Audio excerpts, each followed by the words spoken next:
And we are back. So what we're going to do today is we are going to take this soft cloud Phalaenopsis KEIKI. I almost said KEIKI. KEIKI, I guess it depends on where you're from. It depends on how you pronounce it. And I am going to put it on this mount. I got this with an air plant on it. Killed the air plant. Overwatered it, I'm pretty sure. What I've done already is I've put a wire, little thin wire through here, and I have glued it right there with this. This is just quick hold. This is what they recommend you use if you're trying to like glue air plants onto here, because I was going to buy another air plant and then I was like, no. But then you say to yourself, but wait, Trish, you said you didn't like mounts. It's not that I don't like mounts, it's the maintenance, remember? So I figure I have, I think like 6, 7 KEIKIs. And I'm just going to see, because Phalaenopsis are more drought tolerant. So the other 2 minis that were on the mount that I took off required their roots to stay moist. They couldn't handle drought for long periods of time. So I'm thinking with the Phalaenopsis that I can get away with putting this one on a mount and not worry about the watering. I have kind of been training her to stay a little drier. She's not missed a beat. I did water her. I've kind of found watering them before I repot or do anything to them, it kind of helps with the recovery. More so with store-bought, or like when they get shipped in, I kind of water them, make sure that the roots are really good and hydrated so that when I put them in a newer media or I mess around with them, they're more flexible. So that's what we're going to do today. In addition, on top of that, I'm going to use the Osmocote Plus and see if I can put some in the moss. I just have it in this little container just because that one's so big. And I'm going to use tweezers, and I'm going to try to kind of put some in between the moss and see if that doesn't help as well. So here we go. Let's see what we got in here, what roots we've got in here. As you can see, like she's got lots of roots in here. So it's not like she's, you know, struggling for roots. So, and she's got a new leaf coming up. She has bloomed for me already. Once I get her out, I'll show you the old flower spike.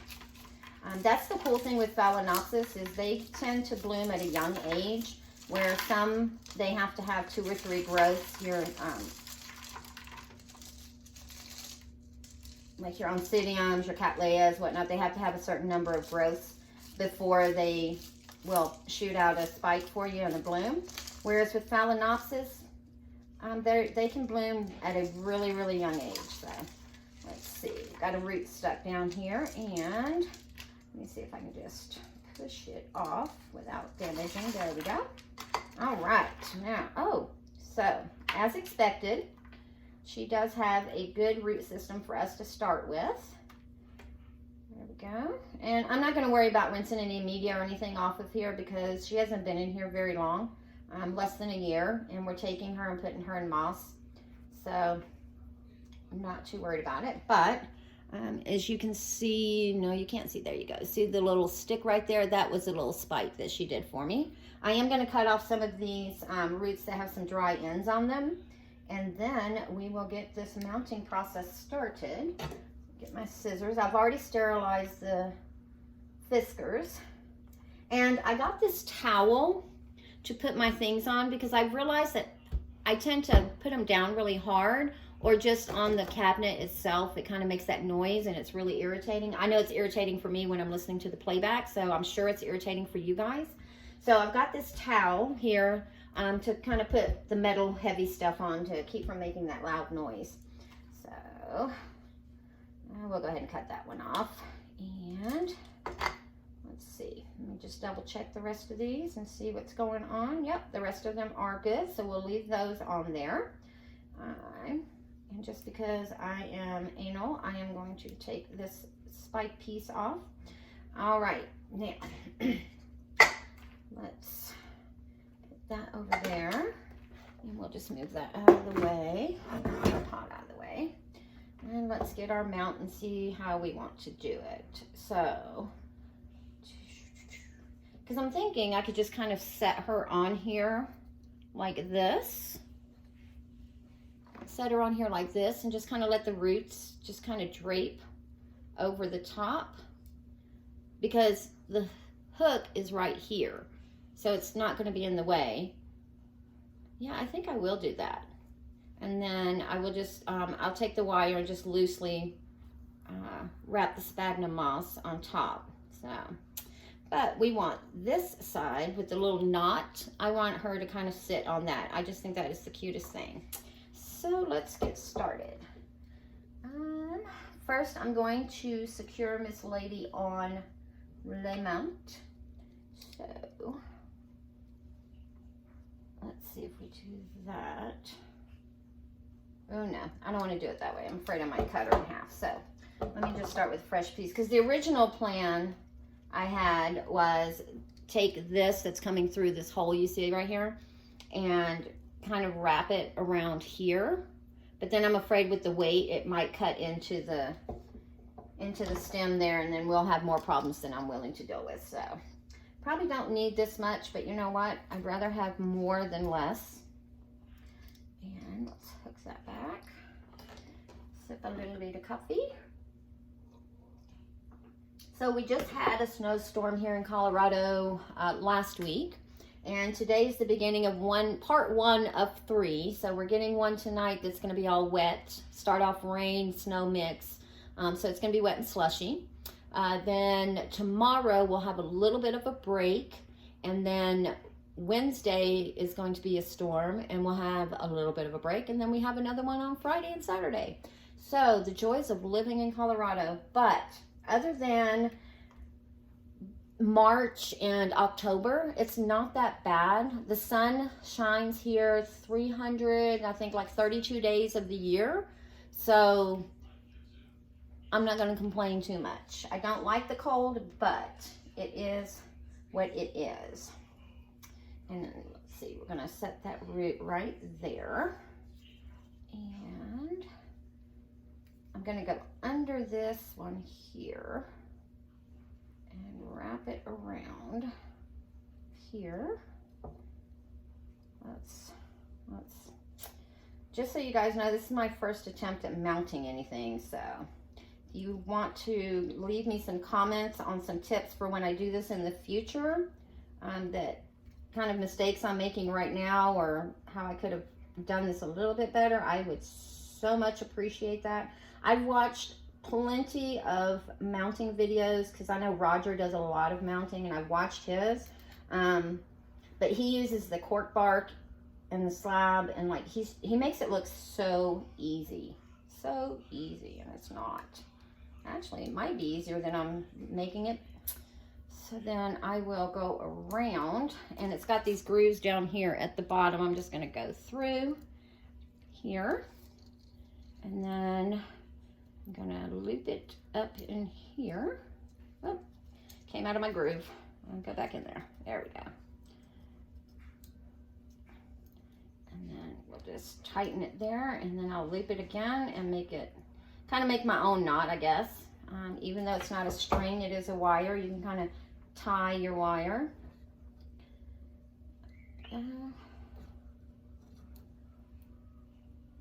But the good news is spring is here. Things are starting to bud. The grass is starting to poke through.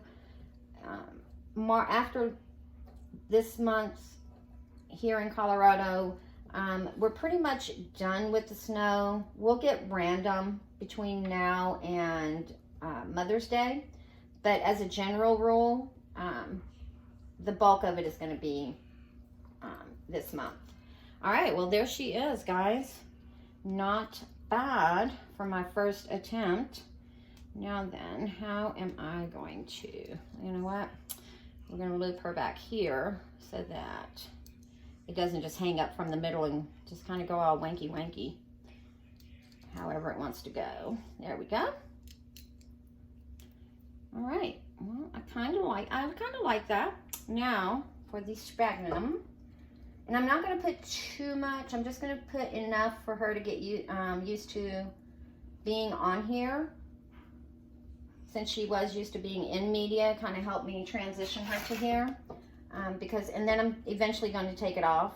There we go. And I've already got some dampened. It's not real damp because, like I said, the roots are already soaked. And I'm just going to kind of set it right on that part there. And let's, about like that. This way the roots can go to the moss. And maybe a little bit more, but let me cut my wire first. Because I did her that way on that knot, because now she's sitting on top of the knot, and then I knew I could put some of that moss on there. Let me get more. There we go. And then we'll put a little over here, kind of on both sides. And this is the long sphagnum moss, New Zealand sphagnum moss that I like to use. And again, I just get it at my local big box store, usually Lowe's, and only Lowe's because I worked at Lowe's for a while, and I really enjoyed it. So I try to support them. And let's just put that in there like that.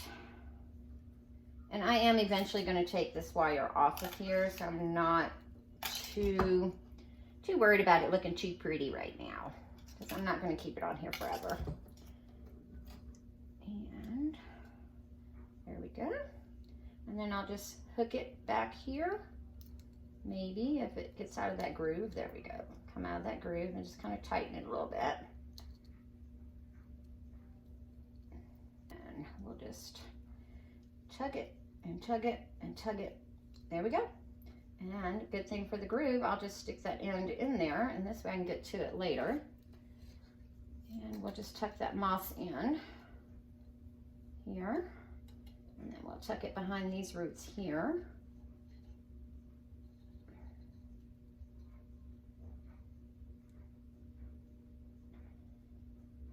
There. All right. And then we will just find something to hook her onto, and I'm gonna make it a really short hook.